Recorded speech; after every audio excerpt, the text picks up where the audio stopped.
안녕하세요. 현주쌤과 책 만나기 오늘의 초대 손님이신데요. 먼저 본인의 소개 부탁드리겠습니다. 반갑습니다.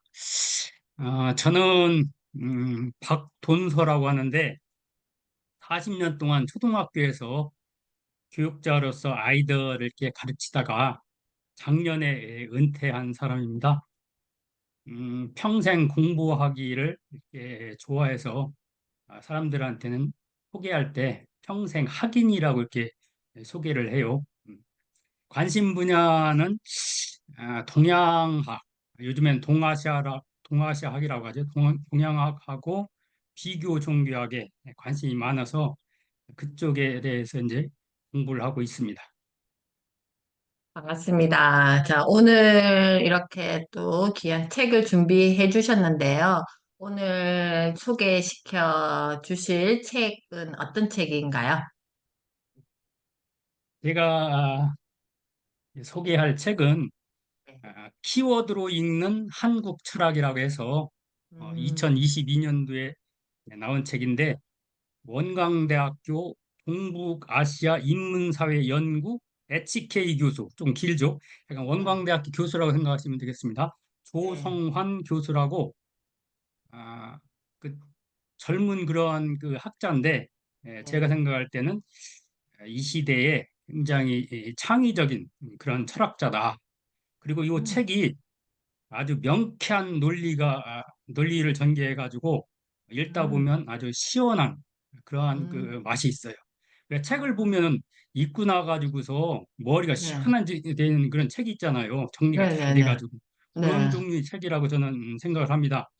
이 어, 조성환 교수님은 공부를 참 다양하게 많이 한 분인 것 같아요. 음, 서강대학교에서 수학을 공부를 했고 또 일본 와세다 대학교에서 중국 철학을 또 공부를 했어요.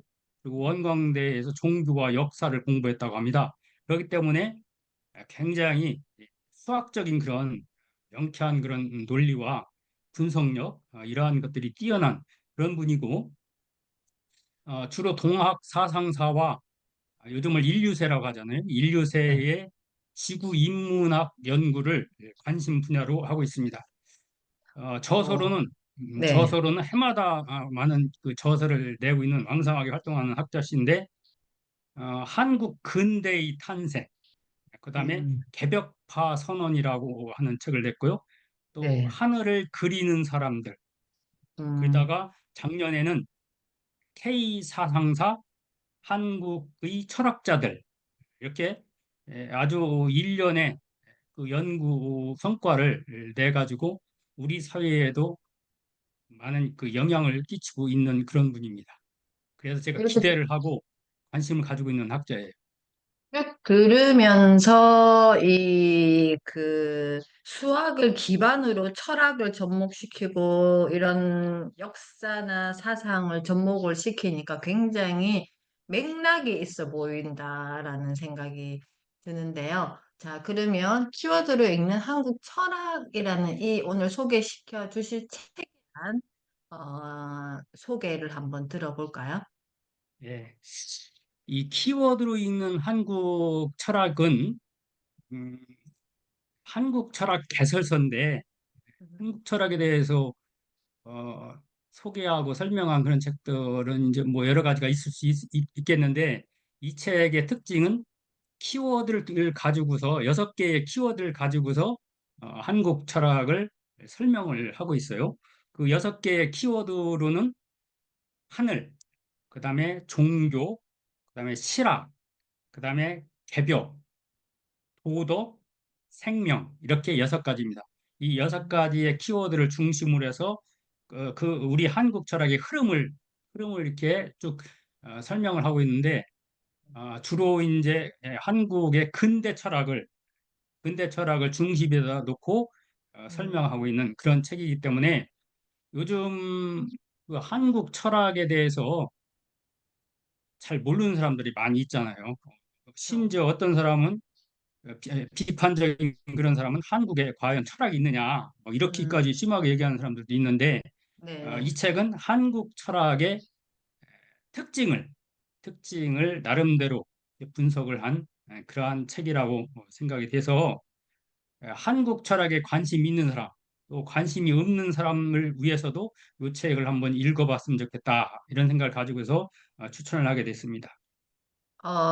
네. 그 책의 어떤 한 부분, 또 선생님께서 인상 깊게 이 책과 만났던 부분을 좀 짧게 소개시켜 주실 부분이 있으신가요? 그 6개의 키워드가 있으니까 각 키워드마다 짤막짤막하게 음, 한번 말씀을 드려보면 네네. 하늘이라고 하는 것은 음, 우리 한국 철학은 중국 철학하고 달리 비교해 가지고서 중국 철학과 비교해 가지고 어떤 점이 그러면 다르냐? 그 중국 철학은 도학이라고 이렇게 그 특징을 설명을 할 수 있다는 거예요. 도라는 걸 가지고서 설명할 수가 있는데 거기에 비해서 한국 철학은 천학이다. 천학, 하늘 철학, 하늘 철학이라고 이렇게 얘기할 수가 있다. 그래서 하늘 철학이 고대서부터 쭉 이렇게 흘러와서 우리 한국은 하늘 지향성을 가진 하늘 지향성이라는 표현을 합니다. 하늘 지향성을 가진 네. 그러한 민족이고 그러한 그 하늘 지향성을 바탕으로 해서 하늘 철학이 쭉 내려오다가 동학에서 꽃이 피었다. 이렇게 이제 설명을 하고 있습니다. 네네. 다음 종교란 것이 무엇인가 해서 종교란 말이 생긴 처음 네. 생긴 그때부터 시작을 해서 어, 음, 이제 종교의 개념을 이렇게 설명을 해 나가고 있는데 원래 동양에서는 교란 말을 썼어요. 종교란 말은 없었고 교란 교. 말만 있었는데 그 서양에서 일본을 통해서 릴리전 그 영어 음, 릴리전이 그 오늘날 종교라고 이제 번역이 되잖아요. 일본 네네. 사람이 그걸 번역을 한 번역어입니다. 종교란 말이. 음, 그래서 이 종교라는 것은 동양의 교와 서양의 음, 릴리전이 그것이 합해진 거. 결합해서 융합 개념이다. 이렇게 이제 음, 설명을 하고 있어요. 음, 그리고 한국 종교 문화의 특징은 뭐냐? 네. 다른 거에 비해서 한국 종교 문화의 특징은 호함과 회통이다. 음, 삼, 최초원의 통일신라 시대 최초원의 풍류도가 포함 삼규라 해가지고 유불선 삼규를 풍류도가 포함했다. 풍류가 그걸 음, 포함했다고 하는 그런 포함서부터 시작을 해가지고 네. 쭉 내려오면서 종교 간의 회통을 특징적으로 하는 것이 우리 한국 종교 문화다. 그렇기 때문에 한국은 종교의 백화점인 그런 소리를 들으면서도 그런 다종교 사이이면서도 커다란 갈등이 없는 것은 이러한 음, 우리의 그런 전통이 바탕에 음, 밑바탕에 깔려 있기 때문이다. 이렇게 이제 설명을 하고 음, 있는데 그 말이 맞는 것 음, 같습니다. 맞아요. 그런 것 다음 같으네요. 이제 예, 예. 다음 실학 부분은 근대에 우리 학자들이 실학을 얘기하잖아요. 근데 네, 그것은 서구의 틀로서 설명한 것이지 우리의 네. 그런 실학의 실학 전통이 그때만 있었던 것이 아니고 그 음, 전부터 조선 초기에 권근이라든가 이율국 선생이라든가 이런 분들의 실천 실학이 있었고 그것이 음, 쭉 내려와 가지고 나중에는 홍대용과 정제도의 실심실학이라는 표현을 씁니다. 그러한 음, 것들이 나타났고 그 다음에 나중에는 이것은 원불교의 민중실학으로 이렇게 또 연결이 된다. 이런 식으로 해서 실학사를 정리하면서 기존의 실학에 대한 비판을 이렇게 소개를 하고 있습니다. 그래서 네. 이 부분을 읽다 보면 실학에 대해서 새로운 그러한 그 시각을 가질 수 있는 그런 부분이 이제 요 실학 부분입니다. 다음 이제 개벽을 테마로 한 이 부분에서는 이분이 개벽화 선언이라는 걸 썼다고 했잖아요. 2019년에 썼는데 음, 이분은 근현대사를 어떻게 보냐면 우리가 기존의 역사에서는 어떻게 보고 있냐면 개화파와 위정 척수사파가 서로 대립을 하는 가운데에서 우리나라 역사가 흘러온 걸로 이렇게 생각을 하는데 에, 거기에다가 개화파하고 위정 척사파 말고 제3의 그러한 세력이 있었다. 네. 민중 음, 세력이 있었다. 그게 음, 바로 개벽파였다. 그 개벽파가 쭉 이렇게 흘러와서 우리나라의 근대사와 현대사를 실제적으로 만든 그런 힘이었다. 이렇게 얘기를 하고 있습니다. 그래서 이제 이 개벽의 네. 사상은 동학부터 이제 시작이 돼가지고 그 밖에 이제 개벽 종교라고 해가지고 대종교라든가 원불교라든가 증산교라든가 이러한 것들이 이제 개벽 종교인데 이런 개벽 종교에 흘러갔고 3일 독립 선언서에 그 네. 개벽 사상이 들어가 있고 또 포석 조명이라고 하는 그 시인이 있는데 조선 말렵에 그 포석 조명이의 그러한 문학에도 바로 개벽 사상이 들어가 있고 생명 사상이 들어가 있다. 그러한 것들은 계속 이제 흘러와 가지고 이어지는 거네요. 현대에 와 가지고서는 그 김지아라든가 음, 박노해라든가 신동엽 뭐 이러한 그런 시인들의 그러한 문학 속에도 이게 흘러 내려가고 있다. 이렇게 음, 이제 얘기를 하고 있습니다. 음, 그다음에 이제 도덕, 도덕이라는 그 테마는 우리가 요즘에 이제 쓰고 있는 그런 도덕과는 달랐다. 전통 네. 시대에 그 쓰는 도덕은 달랐고, 조선 시대는 유교의 도덕이 이제 중심 도덕이 돼가지고 세상을 이렇게 지배해 왔는데 이제 공학이 나타나 가지고서 이 도덕 개념을 전환시켰다. 그러니까 도덕하면 선비가 중심이 된 네.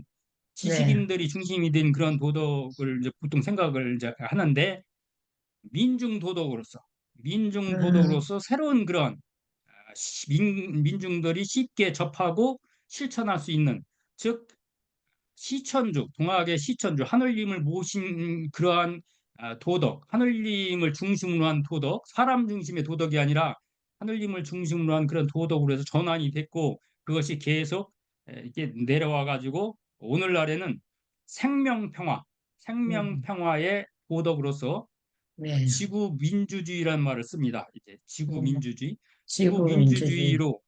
지구민주주의로 지금 현재는 이렇게 연결되고 있다. 이렇게 이제 음, 설명을 하고 있어서 우리가 평소에 알고 있었던 도덕 개념 네. 쉽게 생각을 했고 그냥 일반적으로 생각했던 그것을 그야말로 이분이 이제 철학자잖아요. 네. 철학자라는 것을 여러 부분에서 이제 알 수가 있어요.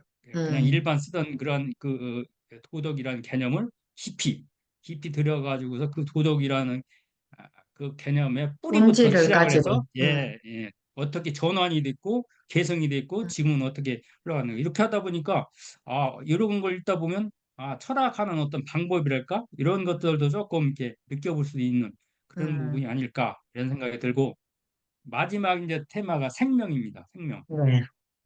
이것도 역시 동학의 생명 사상. 해월 치시영 선생의 생명 사상이 굉장히 현대적인 현대적에도 의미가 있고 지금도 특히 이제 이 기후 위기 시대에 그 최시영 선생의 삼경 사상은 지구 위기 시대의 하나의 대안 사상으로서 굉장히 중요한데 음, 이 해월 최시영 선생을 그 사상을 음, 현대에 계승한 그런 사람으로서 원주의 원주의 생명학파라고 해가지고 세 사람을 들고 있어요. 원주의 음, 이 생명 사상을 계승해가지고 활동한 그러한 분을 들고 있는데 첫 번째는 윤노빈이라고 원주 출신 윤노빈이라는 철학자가 있습니다. 이분은 음, 생존 철학을 주장을 했는데 이게 바로 동학의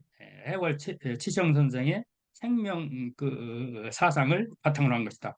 그다음에 이 윤노빈의 친구가 바로 누구냐면 김지아예요. 그 음, 김지아가 이 윤노빈 또 동학에 대해서 또 이 생존 철학을 통해서 많은 영향을 받아가지고 음, 김지아는 윤노빈을 친구이면서 거시면서 스승으로 이렇게 이제 생각하는 한 사람인데 그 김지아는 우리가 너무나 잘 알잖아요. 생명 음, 사상을 주창을 했고 네네. 그다음에 한누비나 김지아의 스승이 있어요. 스승적 음, 원주에 그분이 음, 무의당 장일순 선생입니다. 장일순.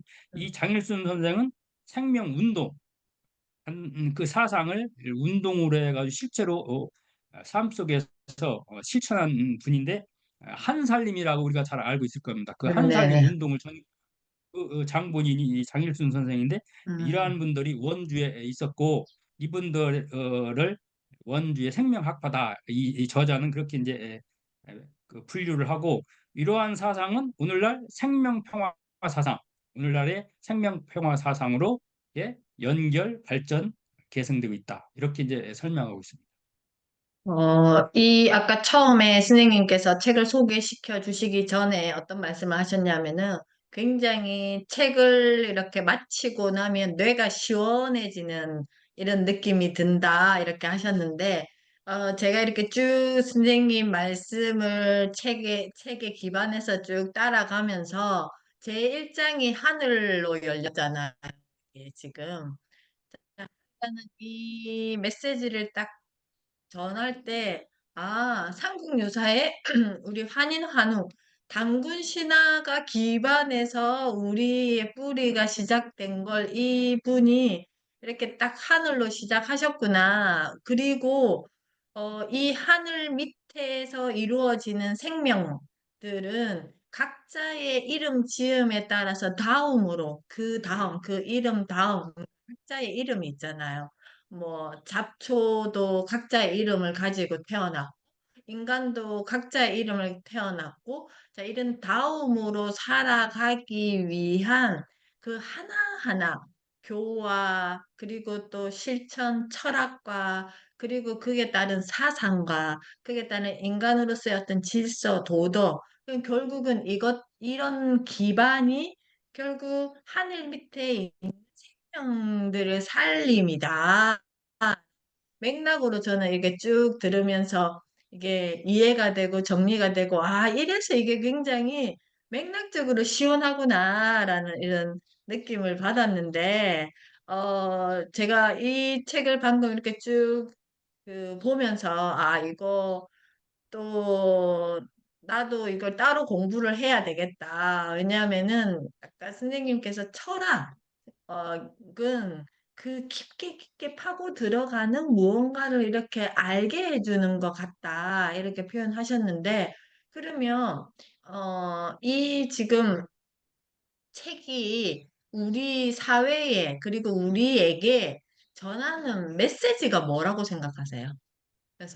그래서 어떻게 해라고 이 책을 보고 어떤 우리가 메시지를 받아야 되고, 선생님은 또 이 책을 만나셔서 어떻게 통과하셔서 내 삶에 어떤 영향을 주셨을까? 저는 이렇게 궁금하거든요. 이분이 공부한 것이 또 이 음, 책을 보니까 제가 공부한 거하고 아주 흡사해가지고 아, 저는 제가 공부한 것이 정리되는 느낌이 들었어요. 이 책을 통해 가지고 이분이 한 것 중에서 거의 대부분은 제가 알고 있었던 그런 건데 가끔가다 저도 이제 몰랐던 새로운 지식이랄까 정보랄까 그러한 어떤 시사점 음, 그러한 것들도 있었거든요. 그래서 책 읽는 그 즐거움이 그거잖아요. 네네. 이제 새로운 개발되는 거 이걸 우리 그 선배들이라든가 선조들은 개발이란 말을 썼거든요. 이렇게 음, 개발되는 그런 부분이 있어야 되는데 이 책도 그런 부분이 있어요. 예를 들면은 호석 조명이라고 하는 사람 내가 잘 몰랐거든요. 호석 조명이라고 하는 시인에 대해 잘 몰랐는데 이 책을 통해 가지고 이런 분도 있었구나 하는 것을 알았고 음, 그다음에 홍대용이라든가 정제도라고 하는 이런 분들에 대해서도 제가 알고는 있었어요. 실학자라든가 음, 정제도라는 사람은 양명학자인데 근데 음, 실학적인 그런 관점에서 이렇게 볼 수도 있구나. 그러니까 음, 실학적인 그런 쪽에서 한번 홍대용에 대해서 좀 더 한번 연구를 해봐야겠다 이런 생각도 이제 들고 그런 음, 것이고 이 책을 다른 분들한테 이제 이 책이 주는 그 메시지는 그건 것 같아요. 우리가 음, 우리 역사가 지금도 마찬가지지만 전통이 급격하게 단절이 된 역사예요, 전통이. 음, 음, 조선시대 500년 그 역사가 있잖아요. 네, 한 나라가 500년을 가게 된다고 하는 것은 대단한 일입니다.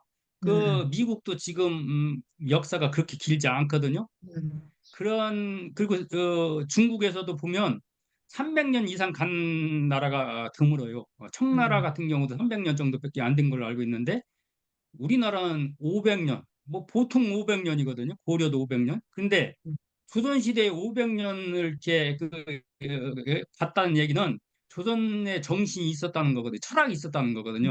그때 네, 그것이 갑자기 우리나라 역사 전개와 함께 단절된 음, 면이 이제 있는 거예요. 그 네, 네, 전통이 단절이 되고 서양의 음, 그 제국주의의 그러한 그 물결과 함께 서양의 그러한 여러 가지 학문, 기술, 사상 이것이 음, 들어와가지고 삽시간에 우리를 이렇게 이제 점령을 했는데 음, 이게 융합될 시간이 없고 그걸 통합시키고 저게 해가지고 새로운 사상을 만들어내는 이런 저기가 없었어요. 그런 역량도 없었죠. 이제 부족했고 우리나라 역사를 네, 네, 보면 네, 저도 네, 저도 이 전통을 굉장히 고전이라든가 이런 걸 어렸을 때부터 읽고 음, 옛날 학문을 굉장히 귀하게 생각하고 그 가치를 이제부터 느낀 사람이거든요. 음, 그리고 40년간 아, 학교에서 초등학교에서 아이들을 가르치면서 늘 부족한 것을 느꼈어요. 그러면서 아쉬운 게 그 전통의 그러한 좋은 것을 가르쳐야 되는데 지금 현재 학교에서는 그런 것을 가르칠 수 있는 그런 적이 여건이 못 돼서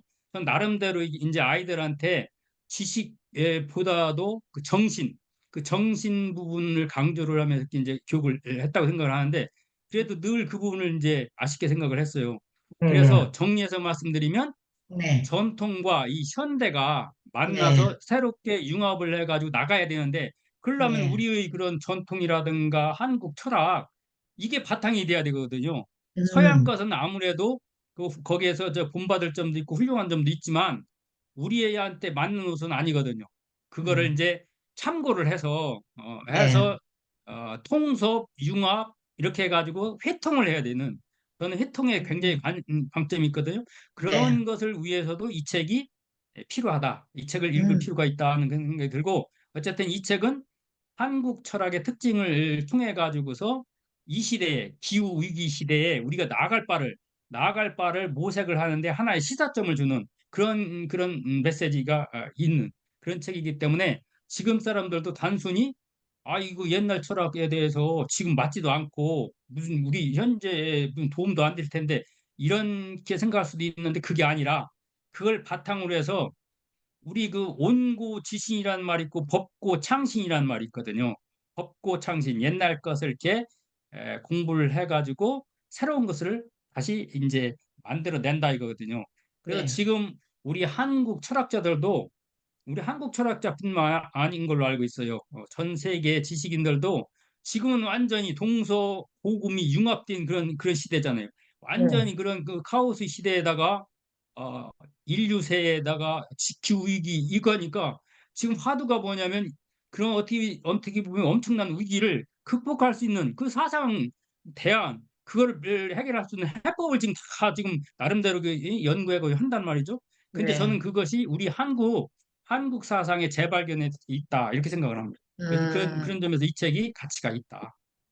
그리고 음, 이 책과 함께 더 추천드리고 싶은 것은 네, 그다음 K 사상사 아까 얘기했잖아요. 이 양반이 네, 쓰신 네, 그 네, K 사상사 네, 그다음에 네, 한국의 철학자들 이 책을 읽고 그 책 같은 걸 같이 읽으면 더 심화되고 더 현대적인 앞으로 나아갈 길이 더 이제 이분이 더 공부 그 후에 이게 2022년인데 이 책은 22년인데 K 사상사라가 한국의 철학자들은 이 책하고 서로 일맥상통하면서도 또 그 다음에 나온 책이기 때문에 좀 더 다듬어지고 이렇게 그 현대적인 그런 것들 현대성이 현실성이 그런 현재성이 가미된 책이기 때문에 그 책도 추천하고 싶어요.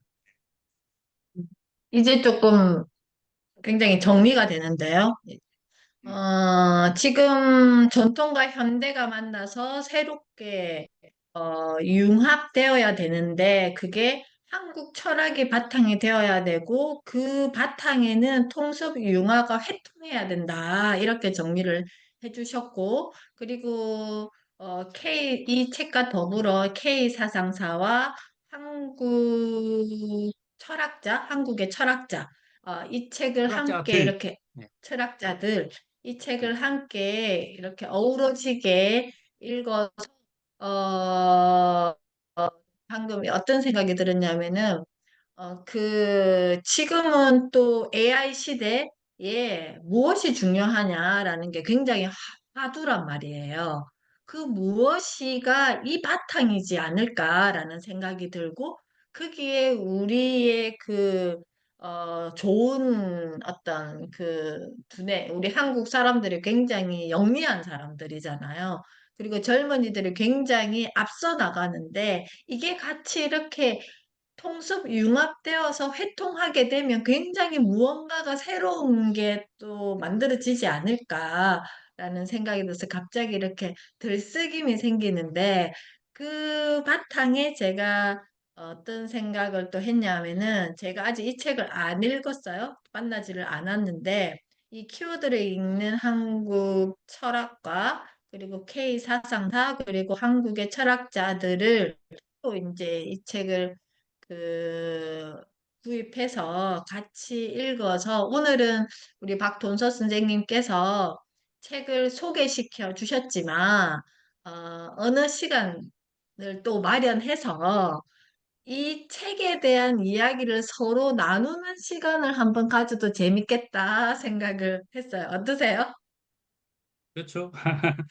네, 좋아요. 그래서, 이게 이야기를 나누면서 또 새로운 어떤 게 생기지 않을까라는 생각이 들었는데, 어, 오늘 키워드로 읽는 한국 철학, 우리 조성환 교수님의 책을 이렇게 구체적으로, 맥락적으로 소개시켜 주셔서 너무 감사드리고, 또 다음에, 제가 방금 제안 드렸던 이 시간도 꼭 마련해서 영상으로 남겨놓으면 좋겠습니다. 자, 오늘 이렇게 응해 주셔서 감사드리고요. 다음에 또 한 번 더 뵙도록 하겠습니다. 네, 감사합니다. 고맙습니다. 초대해 주셔서 고맙습니다.